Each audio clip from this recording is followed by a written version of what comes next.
जैसा कि परमेश्वर अपने दासों पर अपनी गुप्त बातों को प्रकट करता था, वैसे ही परमेश्वर का वो अभिषेक आज भी काम करता है। तो आइए सुनते हैं इनकी गवाही को। सबको जय मसीह की। मेरा नाम रेखा है। मैं राजस्थान की रहने वाली हूँ और मैं आज अपने जीवन की सबसे बड़ी गवाही देने जा रही हूँ। अभी मेरी उम्र 19 साल है। जब मैं बचपन में छोटी थी, लगभग 9-10 साल की, तभी से दुष्ट आत्मा के अटैक मुझ पे होने लगे थे और सपने में दुष्ट आत्माएं मुझ पर अटैक करती थी और मैं बोलने की कोशिश करती थी, लेकिन मेरी आवाज़ मुंह से बाहर नहीं निकलती थी और सपने में सांप और बैल मेरे पीछे भागते थे।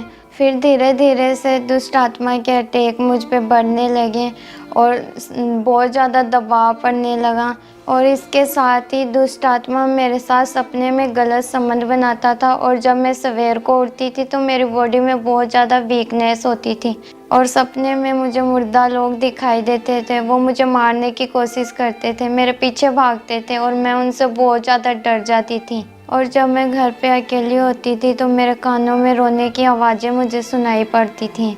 जब ये बातें हद से ज़्यादा मेरे जीवन में बढ़ गई थी तो मैंने सब कुछ अपनी मम्मी को शेयर किया। मैंने बताया कि दुष्ट आत्मा सपनों में मेरे साथ गलत संबंध बनाती हैं। जब मैंने ये बातें मेरी मम्मी को बताई तो उन्होंने इस बात को नॉर्मली ले लिया और धीरे धीरे करके मुझ पे दुष्ट आत्मा के अटैक बढ़ने लगे। उसके बाद मैं बीमार रहना शुरू हो गई और मैं पूरे दिन खाट में लेटी रहती थी और शरीर में बहुत ज़्यादा दर्द रहता था और फिर उसके बाद मेरे पेट में भी दर्द होना शुरू हो गया। फिर मेरी मम्मा मुझे डॉक्टर के पास लेके गई तो डॉक्टर दवाई दे देते थे।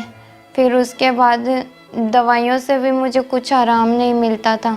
उसके बाद मैंने दूसरी जगह से सोनोग्राफी करवाई, लेकिन सोनोग्राफी में कुछ भी नहीं आता। डॉक्टर बोलते हैं कि रिपोर्ट तो नॉर्मल है और दवाई दे देते और यहाँ तक कि मैं 2-3 साल तक कंटिन्यू डॉक्टर से दवाइयाँ लेती रही और उन दवाइयों के खाने के बाद भी मुझे कोई आराम नहीं मिलता।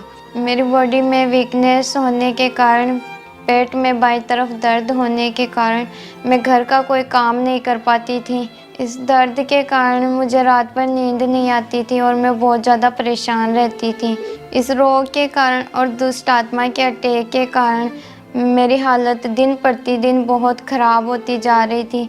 मैं कुछ खा नहीं पाती थी, कुछ पी नहीं पाती थी और जो खाती थी वो उल्टियों के ज़रिए बाहर आ जाता था और जब मुझे उल्टियाँ आती थी तो मेरा जोर ऐसा लगता था कि मेरे फेफड़े बाहर आ जाएंगे। फिर मेरी हालत को देखकर मेरी बड़ी सिस्टर ने मुझे खामरा चर्च के बारे में बताया। उसके बाद मैंने ऑनलाइन मीटिंग देखना स्टार्ट किया। फिर मैंने गवाहियों और वचनों को लगातार सुनना स्टार्ट किया। इससे मेरा विश्वास बढ़ने लगा कि लोगों को परमेश्वर चंगा कर सकता है तो वो मुझे भी इस पेट के दर्द से चंगा कर सकता है, वो मुझे आज़ाद कर सकता है, छुटकारा दे सकता है। फिर जब मैं 21 अगस्त 2022 को खामरा चर्च में आई तो परमेश्वर के दास ने भविष्यवाणी की।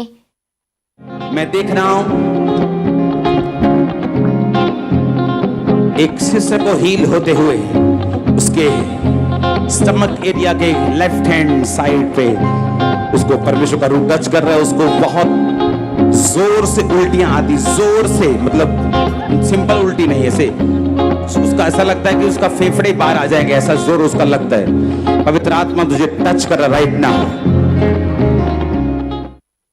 मैं इस भविष्यवाणी के वर्ड को सुनकर बहुत ज़्यादा हैरान हो गई थी कि मेरे साथ जैसा हो रहा है वैसा ही परमेश्वर के दास बोल रहे हैं और मैं ना तो कभी परमेश्वर के दास से मिली थी, ना उनको मेरी बीमारी के बारे में, परेशानी के बारे में कुछ बताया था। फिर भी परमेश्वर ने अपने दास पर यह जाहिर किया और जब मैंने भविष्यवाणी सुनी और मैंने विश्वास के साथ रिसीव किया और मैं आगे गई। छुटकारा यीशु नासरी ने दिया, छुटकारा यीशु नासरी ने दिया, छुटकारा छुटकारा। और परमेश्वर के दास ने मुझे अनॉइंटिंग हैंकी से मेरे पेट को और सर को टच किया तो उसी टाइम मुझे ऐसे लगा कि कोई चीज़ मुझे छोड़ के जा चुकी है और मैं एकदम से गिर गई थी और गिरकर जब मैं उठी तो मुझे ऐसे लगा कि मेरा शरीर एकदम हल्का सा हो गया था। उस भविष्यवाणी के बाद से और उस अनॉइंटिंग टच के बाद से अब मैंने अपने आप को चेक किया कि मेरे लेफ़्ट हैंड साइड में कोई पेट दर्द नहीं है, कोई रोग नहीं है और पूरी तरह से मैं आज़ाद हूँ। ना कोई खाने के बाद में कोई दिक्कत होती है, ना कोई उल्टी आती है और मुझे अब कोई दुष्ट आत्मा के अटैक नहीं होते हैं। मैं पूरी तरह से फ्री हूँ, मैं पूरी तरह से आज़ाद हूँ। अब मैं अपनी ज़िंदगी में बहुत खुश हूँ। मैं सारे काम अपने आप कर लेती हूँ।